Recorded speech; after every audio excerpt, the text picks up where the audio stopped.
Assalamualaikum warahmatullahi wabarakatuh. Selamat berjumpa kembali dengan Fajar Channel 07. Semoga sahabat-sahabat semuanya selalu mengikuti kisah-kisah yang kami sampaikan di channel ini. Kali ini Fajar Channel 07 akan membagikan sebuah kisah dua orang soleh dan seguci emas. Alkisah, di masa lalu sebelum era keislaman, hiduplah dua orang soleh yang sangat warak.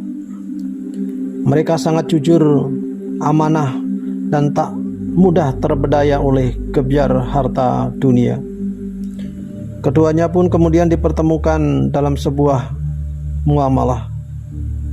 Suatu hari, dua pria soleh itu bertransaksi jual beli tanah. Seorang membeli sebidang tanah dari seorang lainnya. Kesepakatan terjalin, keduanya pun bertransaksi, kemudian berpisah. Singkat cerita, beberapa hari berikutnya, pria yang membeli tanah mendatangi si penjual. Bukan untuk komplain tentang tanah yang ia beli, melainkan ia ingin memberikan seguci emas.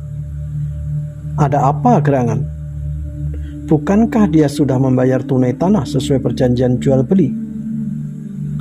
Ternyata si pembeli telah menemukan seguci emas ditanam terpendam dalam tanah yang ia beli. Saat menggalinya, emas-emas itu ditemukan. Ia pun bermaksud mengembalikan emas itu karena dipikirnya emas itu merupakan harta si pemilik tanah yang lupa tak diambil ketika menjual tanahnya. Sahabat, ambillah emasmu. Aku hanyalah membeli tanahmu, bukan membeli emasmu, ujar si pembeli tanah kepada pemilik tanah. Namun ternyata seguci emas itu bukan milik si penjual. Ia hanyalah pemilik tanah itu, bukan beserta emas di dalamnya. Ia pun baru tahu bahwa di dalam lahannya terpendam harta yang jumlahnya sangat banyak seperti itu. Seperti halnya kejujuran si pembeli menemukan harta terpendam, si pemilik tanah pun berkata jujur bahwa dia bukan pemilik emas itu. Ia pun menyerahkan kembali emas itu kepada si pembeli. Aku menjual tanah kepadamu sahabat, beserta isi-isinya, ujar si pemilik tanah. Inilah sikap orang soleh. Mereka bukan berebut harta seperti kebanyakan orang. Keduanya justru saling menyerahkan harta itu karena takut harta itu bukanlah hak mereka. Kebingungan pun melanda mereka. Akhirnya keduanya menemui seorang khodi untuk memutuskan perihal permasalahan emas yang mereka temukan. Mendengar kisah keduanya, khodi pun kebingungan.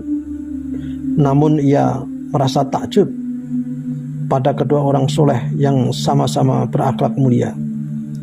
Khodi pun seorang yang bijak. Ia tidak mungkin sembrono memutuskan sesuatu.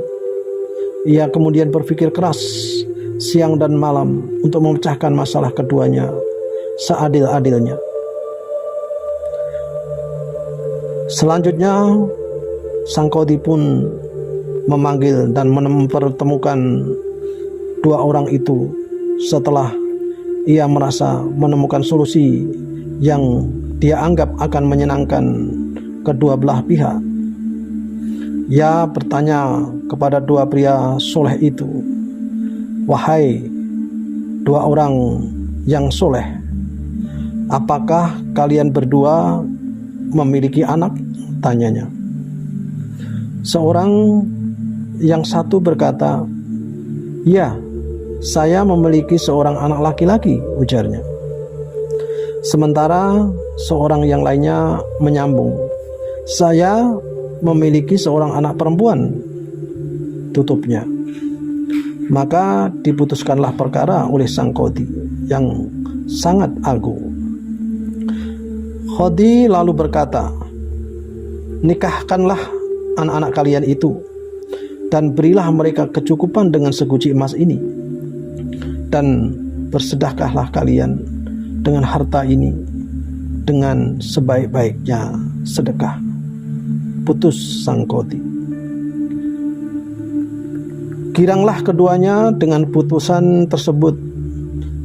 Keduanya orang yang sangat soleh, sangat gembira akan menjadi besan.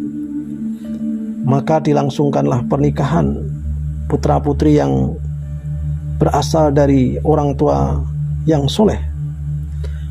Anak-anak mereka pun pasangan yang pas, soleh dan soleha. Pasangan itu membangun rumah tangga dengan harta seguci emas. Kedua pria soleh itu pun melihatnya dengan gembira ria. Dua pria soleh itu telah menjadi teladan bagaimana Muslim bersikap wara. Mereka bersikap sangat hati-hati pada suatu hal yang belum jelas halal dan haramnya. Tak jelas bagi mereka kehalalan seguci emas itu bagi mereka, meski harta itu sangat menggiurkan. Mereka pun selalu mencoba meninggalkan subhat harta itu. Kisah tersebut kurang lebih diambil berdasarkan dari kabar Rasulullah melalui hadisnya.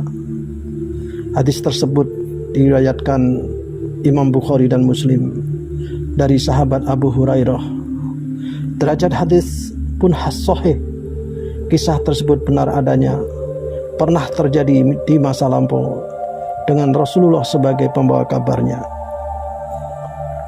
Dalam hadis Arba'in disebutkan dari Nu'man bin Bashir, Rasulullah Shallallahu Alaihi Wasallam bersabda, sesungguhnya yang halal itu jelas, yang haram itu jelas. Di antara keduanya terdapat perkara yang samar atau subhat, tidak diketahui oleh kebanyakan manusia. Barang siapa yang menghindari subhat, maka ia telah membersihkan din dan kehormatannya. Dan barang siapa yang terjatuh ke dalam subhat, berarti dia telah jatuh ke dalam perkara yang haram. Hadis riwayat Bukhari dan Muslim. Sahabat, demikianlah kisah dari dua orang soleh dan seguci emas. Sebelum menutup kisah ini, saya akan nukilkan sebuah hadis Rasulullah. Rasulullah Shallallahu Alaihi Wasallam bersabda, barang siapa yang menyampaikan ilmu saja dan ada orang yang menghamalkannya, maka walaupun yang menyampaikan sudah tiada atau sudah meninggal, dia akan tetap memperoleh pahalanya. Hadis riwayat Al-Bukhari. Demikian, semoga bermanfaat. Billahi taufiq wal hidayah. Wassalamualaikum warahmatullahi wabarakatuh.